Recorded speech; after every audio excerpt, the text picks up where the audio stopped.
Assalamualaikum warahmatullahi wabarakatuh. Saya Idia Nuraidah, nomor presensi 12.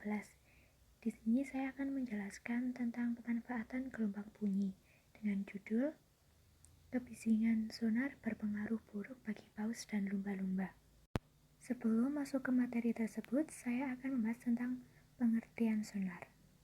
Sonar merupakan istilah Amerika yang pertama kali digunakan semasa Perang Dunia, yang berarti penjarakan dan navigasi suara adalah sebuah teknik yang menggunakan penjalaran suara dalam air untuk navigasi atau mendeteksi kendaraan air lainnya.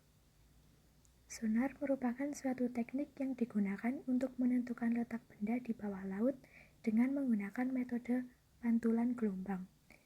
Bagaimana kerja sonar? Mari kita melihat video berikut. Cara kerja sonar yaitu dengan pantulan gelombang oleh suatu permukaan atau benda sehingga jenis gelombang yang lebih lemah terdeteksi tidak lama setelah gelombang asal yang disebut gema. Perlambatan antara kedua gelombang menunjukkan jarak permukaan pemantul. Penduga gema atau echo sounder ialah peralatan yang digunakan untuk menentukan kedalaman air di bawah kapal. Kapal mengirimkan suatu gelombang bunyi dan mengukur waktu yang dibutuhkan gema untuk kembali setelah pemantulan oleh dasar laut. Setelah itu saya akan membahas tentang manfaat sonar.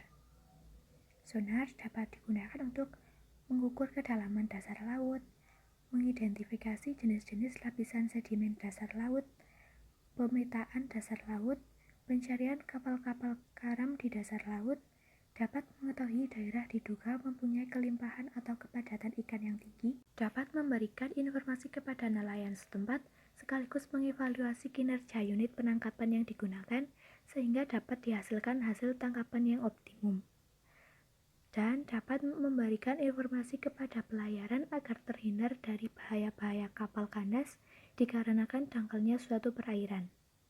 Dapat mempermudah unit penelitian laut beserta sumber daya laut tersebut.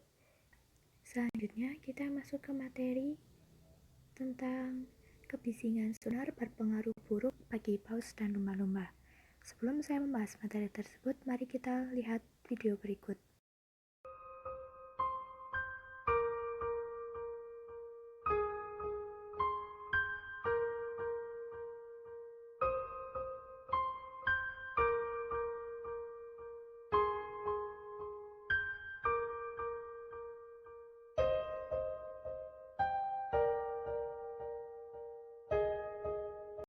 Setelah melihat video tersebut, saya akan menganalisis videonya. Yang pertama, paus dan lumba-lumba mengalami kerusakan pada otak yang disebabkan oleh gelombang berfrekuensi tinggi yang dihasilkan oleh sistem sonar, sehingga mereka diduga pergi ke pantai untuk mendamparkan diri. Selain memicu kerusakan pada otak, sistem sonar bisa memicu kerusakan pada pendengaran. Kerusakan pada pendengaran juga tak lain disebabkan oleh gelombang frekuensi tinggi yang dihasilkan oleh sistem sonar.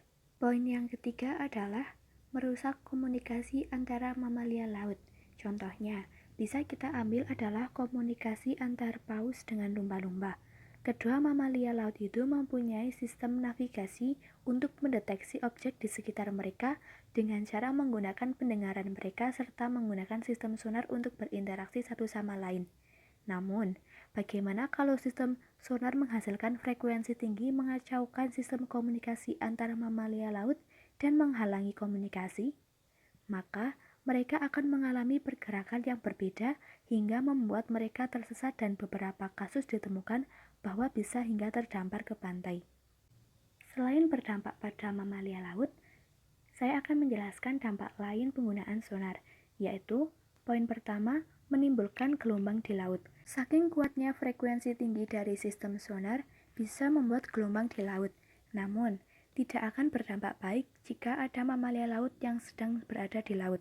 Bisa menimbulkan beberapa gejala seperti yang sudah saya jelaskan. Poin kedua, merusak komunikasi antara kapal selam dan kapal laut.